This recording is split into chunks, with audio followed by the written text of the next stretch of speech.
Hello students of class 4th, welcome to your Hindi class. I am Anupama, your Hindi subject teacher. Students, last video में मैंने आपको book work and copy work explain किया था और आपको written work भी भेजा जा चुका है पार्ट 1 का। आई होप आप सभी ने पार्ट 1 कंप्लीट कर लिया होगा। तो चलिए आज हम पढ़ते हैं पार्ट 2। पार्ट 2 का नाम है बूढ़ा गिद्ध। बूढ़ा गिद्ध की आपकी स्टोरी है, बहुत ही अच्छी स्टोरी है। सभी बच्चे वीडियो को ध्यान से देखेंगे। मुझे पता है कि आपके पास अभी बुक नहीं है, लेकिन अगर आप वीडियो के माध्यम से इस चैप्टर को रीड करेंगे तब भी आपको बहुत कुछ समझ आएगा और बुक वर्क को आप इसी में ही याद कर लेंगे। जैसे ही बुक आती है स्कूल में वैसे ही आपको इन्फॉर्म किया जाएगा, आप बुक ले जा सकते हैं। ओके स्टूडेंट्स, चलिए स्टोरी को पढ़ते हैं। गंगा नदी के किनारे एक पर्वत था। उस पर्वत पर एक बहुत बड़ा वृक्ष था। वृक्ष पर बने एक कोटर में एक गिद्ध रहा करता था। गिद्ध जब बूढ़ा हुआ तो उसके नाखून झड़ गए और आंखों की रोशनी कम हो गई। उस वृक्ष पर अन्य अनेक पक्षी भी रहा करते थे। वे अपने भोजन में से थोड़ा भोजन गिद्ध को दे दिया करते थे।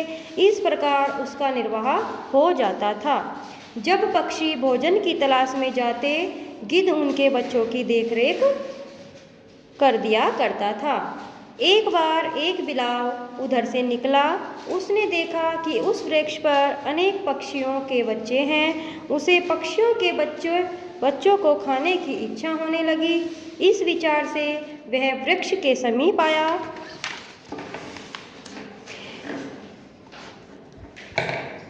बिलाव को आता देख पक्षियों के बच्चे डरकर चीखने चिल्लाने लगे। गिद्ध ने जब उनका चिल्लाना सुना तो जोर से कहा, कौन आ रहा है? बिलाव ने जब गिद्ध को देखा तो भयभीत होकर सोचने लगा, हाय, अब तो मैं मरा। उसने मन ही मन विचार किया कि भय से तब तक भयभीत नहीं होना चाहिए जब तक वह सामने न आ जाए। अगर वह सामने आ ही जाए तो बुद्धिमान को चाहिए कि उससे बचने का उपाय करे। यह सोचकर वह गिद्ध के पास गया और बोला, बड़े भाई, मैं आपको प्रणाम करता हूँ। गिद्ध ने पूछा, कौन हो तुम? उसने कहा, मैं बिलाव हूँ। दूर हट, नहीं तो मैं तुम्हें मार डालूंगा, गिद्ध ने गुस्से में कहा।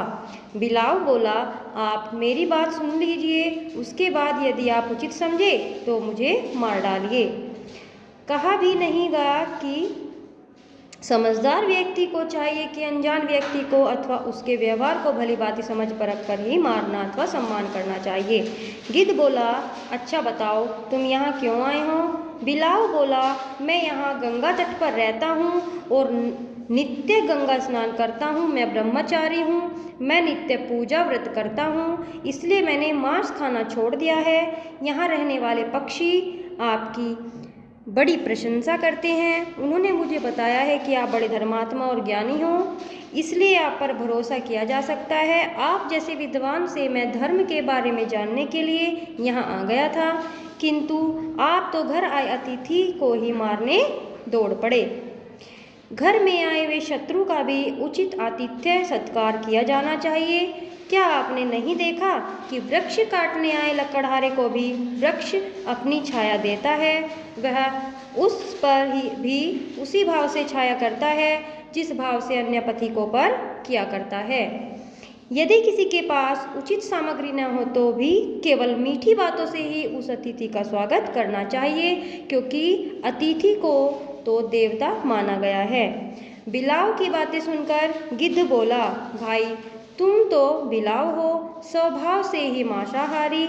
इस वृक्ष पर पक्षियों के बच्चे निवास करते हैं,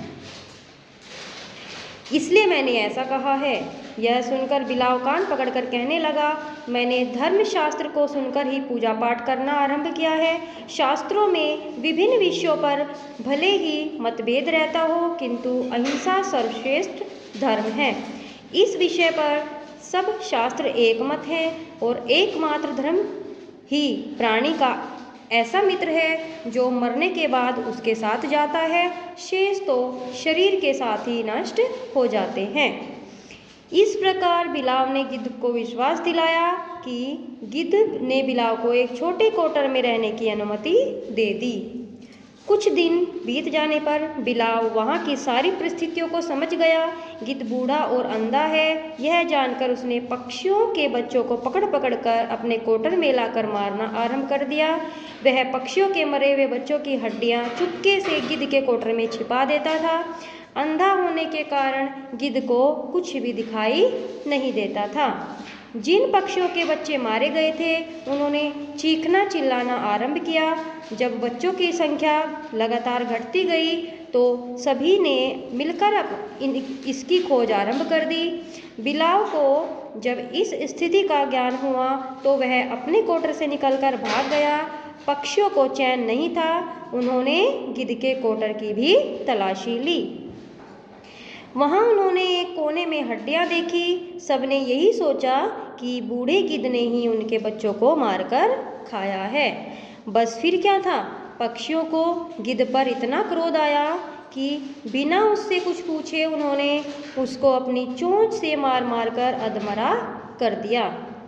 कुछ ही दिनों में बेचारा बूढ़ा गिद्ध मर गया।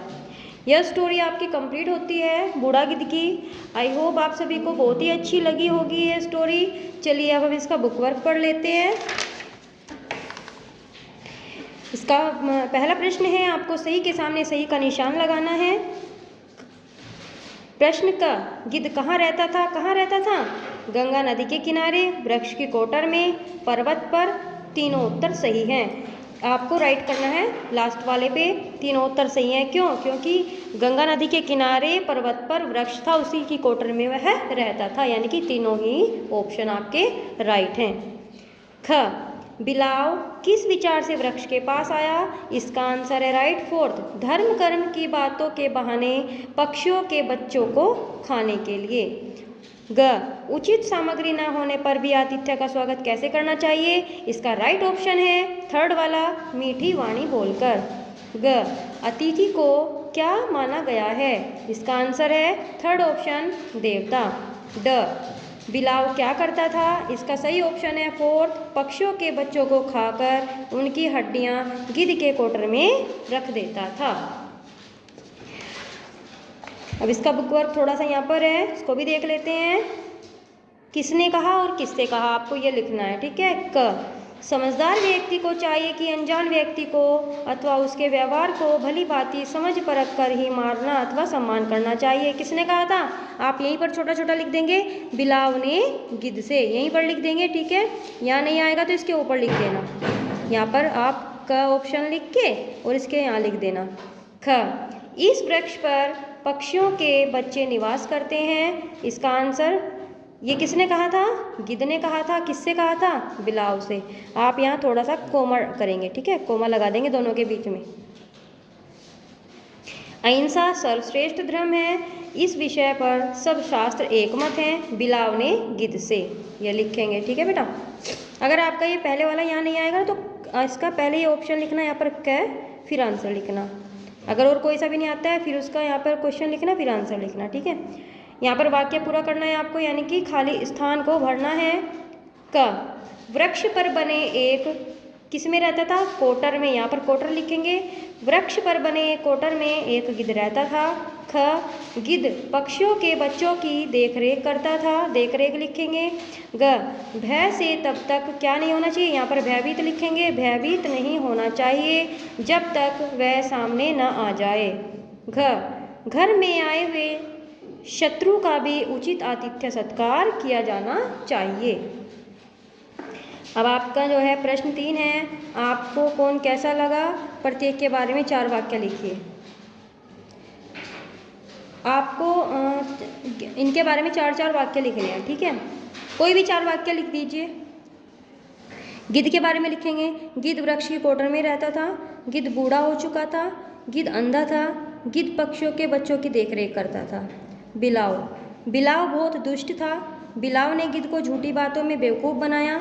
बिलाव ने एक एक करके पक्षियों के बच्चों को खाया। बिलाव कोटर से भाग गया। फिर पक्षी, पक्षी के बारे में लिखना है।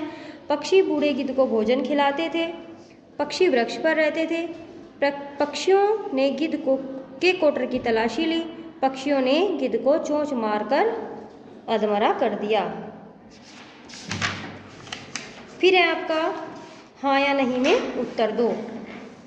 क, घर में आए हुए शत्रु का भी उचित आतिथ्य सत्कार किया जाना चाहिए। हाँ। मुश्किल परिस्थिति में भयभीत होकर भाग जाना चाहिए। नहीं। कोई भी निर्णय हमें बिना विचारे ले लेना चाहिए। नहीं। शास्त्रों में अहिंसा को सर्वश्रेष्ठ धर्म माना गया है। हाँ। हमारे देश में अतिथि को देवता के समान माना गया है। हाँ। तो बेटा यहाँ पर पार्ट 2 आपका कंप्लीट होता है। आपको यह बुक वर्क कंप्लीट करना है, स्टोरी को अच्छे से पढ़ना है। Thank you and have a nice day.